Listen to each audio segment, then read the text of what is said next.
I want to start just by talking about one of the surprises that I had this afternoon, which brought up various things that I hope the panel will talk about. It's in the essay that Rebecca McKinnon writes on the internet. And there's a story in there which I know part of very well.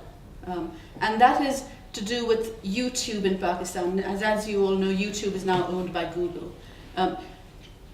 Where a couple of years ago there was that film which no one in their right mind has ever defended on any artistic or other grounds, The Innocence of Muslims, which provoked all kinds of protests and violence.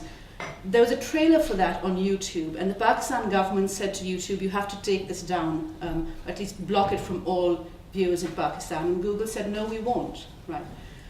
This seems like a fairly straightforward case, right? I think a lot of people would say, well, something can be offensive, that's no reason to take it down. YouTube was taking a stand for freedom of expression, the right of filmmakers to be offensive, the right of people to see offensive things and respond to them.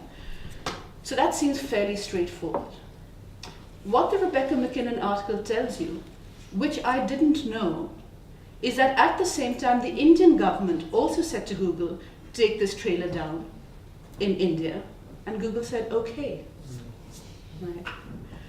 There are two things that are interesting to me. One is why they said okay in India, not in Pakistan, and the answer that comes to is because in India Google has localized sites, which largely means there's more commercial interest. They have four tied offices. Up. They have four offices in India, 0 in Pakistan. 4 offices in India, 0 in Pakistan, and advertising revenue is hugely linked to these localized sites. So you're going to be more interested in complying with the Indian government. So that was one part, the way this commercial side, this capitalist side, is determining Google's censorship or not. But the other part of the story, which is interesting, is why didn't I know this about India? Why did I know the place where Google had taken a stand for freedom of expression, but I didn't know the story of where they didn't, although they are neighbors?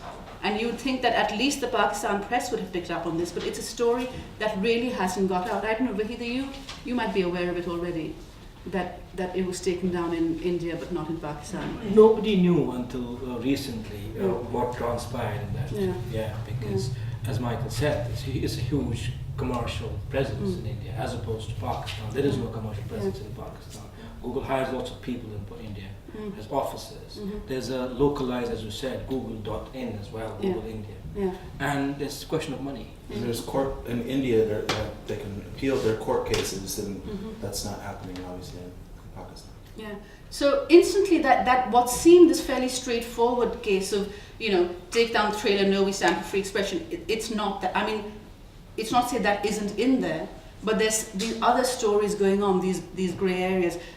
One of the things, Xiaolu, that you talk about is commercial censorship being possibly the major form of censorship that exists today. Could you talk about that? It's also very interesting to me because when in the interview there's one point when you talk about censorship and the interviewer says, oh, you're talking from the perspective of China because that's where you're from. And you say, no, it's not a thing about China, and that there are forms of censorship everywhere, but it's particularly commercial censorship that I'm interested in having you talk about and possibly relate. For example, you're in Beijing, your Google.com doesn't work. So it's quite difficult trying to understand something. You can't go to Wikipedia or go to Google. So I know when I was in China, if I need to find out something, I try to pass Yahoo, and then I can enter bbc.co.uk. Because if you go direct bbc.co.uk, you can't enter. In China, it's blank. So we forget about Google or Amazon. You can enter Amazon in China, but the whole ordering books, buying CDs doesn't work in China. The business being blocked. So I think it was a revelation for the last 10 years after I left China and come to UK. It's quite profound. This perhaps it's another word because I'm always lazy. I use this commercial censorship as a word. I think it was kind of easy to understand, quick to understand, but it's economical territory control. The bottom line, I think, is the financial control. Actually, it is political, but then it's beyond the censorship. In a way, it's more horrifying. It's because it's a whole. I think money is a kind of the bottom. In a way, the money control the freedom. And I think the layer of control is so big. For example, just to simply to understand what happened in the 60s, 1962, the war between India and China, it was never existed, the whole Tibetan issue in mainland China. You couldn't understand anything about it because in China, if you type, even in English or in Chinese, whatever, you type Tibet, anything is blank page come out. So I can only say myself, I was politically very unaware some years ago, 10 years ago, before I left to China. Very dull and primitive, my political vision now, because I have no knowledge of what's going on. There's a moment in the McKinnon piece, and it's full of fantastic things, but there's a paragraph in there, and I think it's really interesting because how you respond to that paragraph may well depend on whether or not you've just read Mirza Waheed's piece in Guernica on Kashmir in India, because it's a bit when she is talking about the fact that Google and it gives in India, and he's coming from why did they do this, and says, but it's not only commercial. If it was, then they would be doing these things in China. But India is different because India is a democracy, and although it's flawed as are all democracies, it still has a vibrant civil society and an independent judiciary, and that it's a very different kind of place where you can, I suppose, feel happier about functioning, right? And it's not a country that, for instance, is likely to have extremists running the government. That view of India, it's not one that is uncommon, and it's not one that is totally without basis either. But that is a narrative of India that India once put across, right?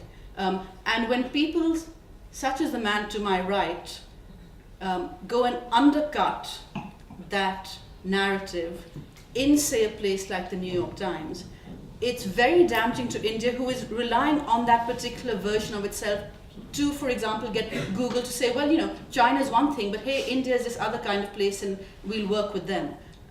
So could you talk actually a little about what happened when you tried to, when you did very effectively challenge that narrative of the democratic, vibrant, liberal, civically minded? That's probably sort of, I don't want to put it that way perhaps, that I do not set out to challenge these views in a rounded way.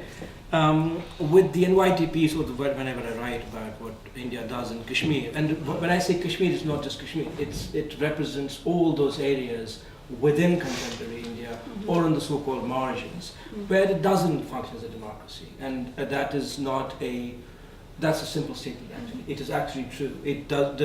In Kashmir there's a joke that the democracy bus stops before the Jawahar tunnel that goes into the valley from mainland India. It just stops there, it doesn't go beyond. Within Kashmir there's a common joke. Every person, little boys, old men, call it demon crazy. And that's an accepted sort of term for democracy in Kashmir. Nobody calls it democracy. It calls demon crazy because it doesn't function as a democracy at all. Can I just cite one example? I was doing this last trip I mentioned in the piece. I was home and there was this wedding, my sister's wedding, and the day after the wedding, when we were exhausted, tired and everything, I get a call from my other sister who was at home, and I was visiting the newly married sister's house. And she says, there's a couple of policemen here. I said, what? What is? No, they just want to talk to you. And I said, where are they? They said, they're in the house, they're having tea. And okay, so I'm on the phone with these two senior police officers. They said, you didn't invite us to the wedding, what happened? And so this is all pleasant and nice and very polite conversation. So these are CID people. They're just keeping an eye on where this man is after the wedding, because that was my explicit reason to go to Kashmir home. So those ways, those insidious ways of managing the narrative, that we're watching you all the time, and we know what you're up to, what you do. It just, I think, and I try to say it in the piece, is far more inimical way to censor writers and journalists and media, because you're not going outright against them. So coming back to your point, many years ago, somebody said, you write what you want to write, but just don't write in the international press. I said, why? He said, because India is very, very touchy about international image. So you can say whatever you want to say in newspapers, you know, in India, in Kashmir, in Pakistan. But the moment you write something in the Guardian or the New York Times or the Ground or wherever, they're going to go after you. There was a survey that PEN America did recently of its members. So it's a survey of writers in America. And 24% of them said that they are careful, or there have been certain things they haven't said in phone calls or in emails because they're worried that it might land them into trouble. 24%. And 16%, and this was a really shocking one, 16% of the writers who answered this survey said that there were certain projects they had thought of doing and had given up on because they thought it could land them in trouble. And I'm sure a lot of those 16% were surprised that they were part of 16%, and this, oh, really you as well. But this extraordinary percentage of writers in America feel frightened to take on certain subject matter that their own government might recognize. Does that? You're looking right at well, me. I, because, American. yeah. Well, I do wonder. Did that figure of 16%? Did that survey surprise you? Yeah, absolutely. Well, I would assume that they're not writing about it because it's pretty embarrassing to say, you know, I had this project that I was really excited about and Yeah. I caved because of NSA or whatever the case may be. Yeah. So It's. But I wouldn't be too surprised, even I don't know this figure. In a way, from a long historic point of view, I don't think there will be always a censorship. And as long as the state control, or as long as the state exists, any society will have censorship. So thank you all very much for coming, and thank you to my family.